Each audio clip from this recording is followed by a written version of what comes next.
People generally struggle with finding their own passion or something that they're interested in. If you're joining me for the first time, I'm Chinechere. I'm happy to have you. I saw this tweet on Reddit. She said, "How do you discover your interests when you feel lost?" I'm 25 and I graduated with an online business administration degree a year ago, but I still feel lost. I haven't done any internships and I'm still searching for my passion.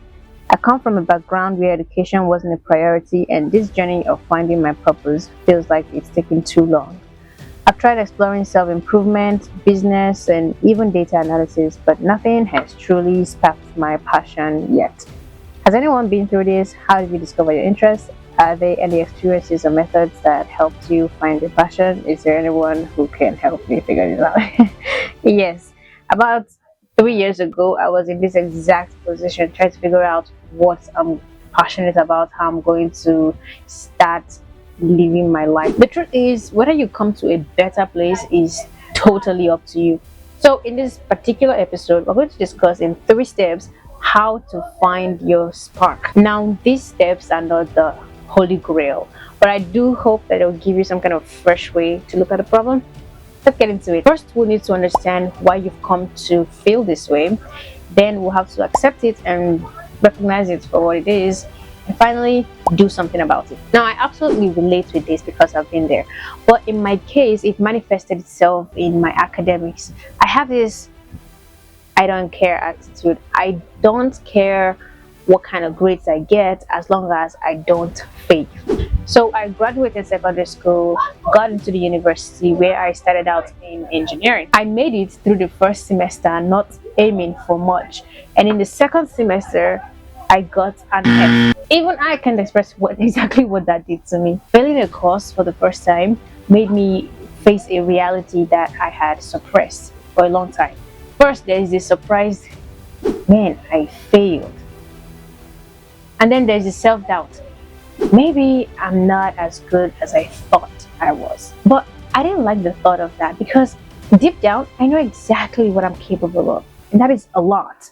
So what I did was I decided to do something about it. I decided that I'm going to challenge myself. I got serious with my academics by going for night classes, seeking help from fellow students. I was actually still motivated to work for good grades, but then I failed 2 extra classes. That knocked my self-esteem down by several notches. I felt defeated, like my fears had been confirmed. Thankfully, I am somewhat of a resilient person. So what I thought was, if I'm not book smart, I may be able to find some other area that I do well, that I can thrive in. So I started by taking baking classes while I was in school, and it was going well until I got exposed to the nature of the work, and it was not something I thought I would be doing for a very long time. So I stopped, and almost immediately I picked up forex trading. Forex for me was perfect. It didn't involve people. But after 2 years into it and I was still not making profits, it further destroyed my self-esteem. It it threw me into a state where I was forced to relive every moment of my life that I'd ever felt before. That was the first real trigger that made me become aware of disappointment, because I noticed that it became hard for me to get my hopes up that things would go my way when I constantly get disappointed. So I started to not expect anything to happen at all, because when I don't expect anything, I don't get disappointed when the big things don't happen. It's a great defense mechanism. It actually drove me into a state of learned helplessness. So the second one is indecisiveness.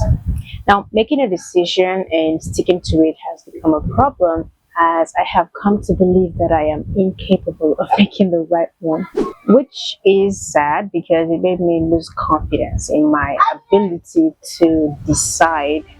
So I ended up putting off deciding altogether. I felt like there are so many options out there.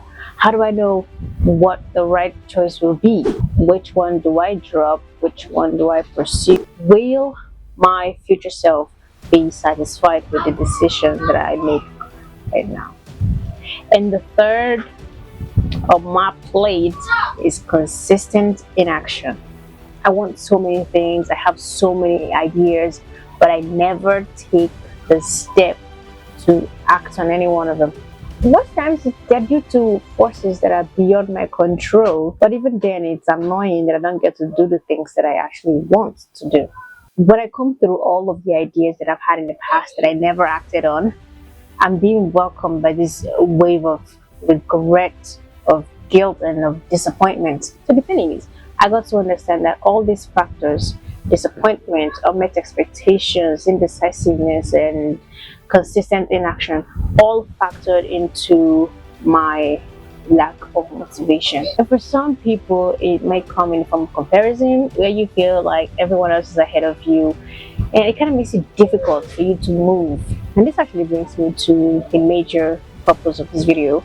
We need to come to a point where we can accept that all of these things have happened, but we can choose whether to remain there or wake up and do something about it. And this brings us to number 2: accept and recognize it for what it is. Accepting that I no longer have passion for anything helps me to let go of expectation. It completely eliminates the pressure that comes with trying to figure out what to do. Once you've accepted that, you can now focus on increasing your options, regardless of whether that thing is something that you're passionate about or not.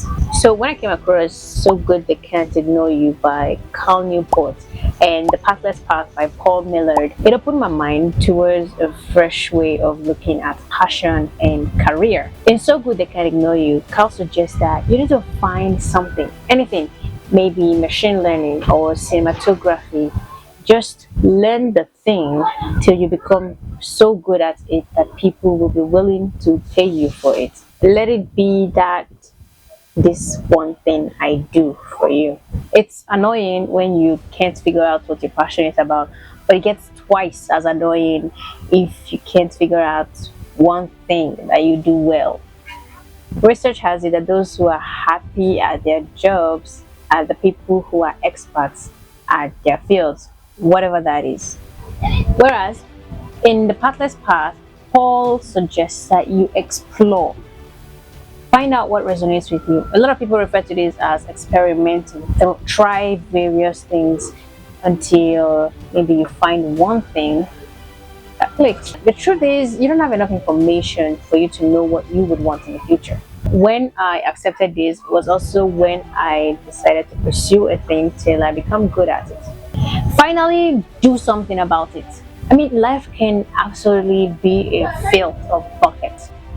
Even for the people who try, people who strive, and those who dream. Because you know what? It doesn't owe you anything. Another thing you need to accept. You just gotta do what you can to survive.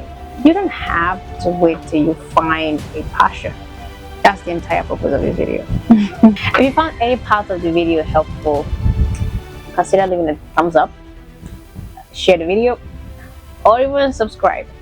And let me know in the comment section what you found interesting about the video. Thank you so much for watching. See you in the next video. Bye bye.